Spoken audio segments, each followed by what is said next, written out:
High বন্ধুরা, কেমন আছো?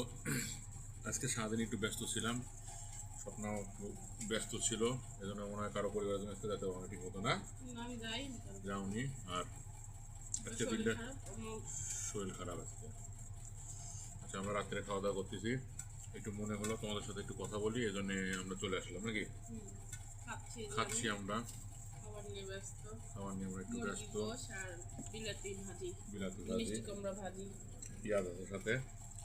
তো যাই হোক, সেটা কোনো ব্যাপার না। তারপর হলো আজকে সারাদিন একটু আমরা ব্যস্তই ছিলাম। শুক্রবার দিন একটু ব্যস্ততায় থাকে সবারই মোটামুটি, কারণ সপ্তাহের যারা চাকরি করে তারা হলো সপ্তাহের বাজার করে নেয়, আর গৃহিণীরা হলো বাসার কাজগুলো একটু কমপ্লিট করে নেয় শুক্রবারে রান্নাও একটু বেশি থাকে। হ্যাঁ, পেঁয়াজ ঝাল। তো বন্ধুরা, একটু শেয়ার করলাম তোমাদের সাথে মনের কথাবার্তা, যে আজকে তোমাদের দিন কেমন গেলে একটু জানাবা। আর তোমরা খাওয়া দাওয়া করে নাও, আর আমরা খাওয়া দাওয়া করি। সবাই ভালো থাকো। আল্লাহ হাফেজ।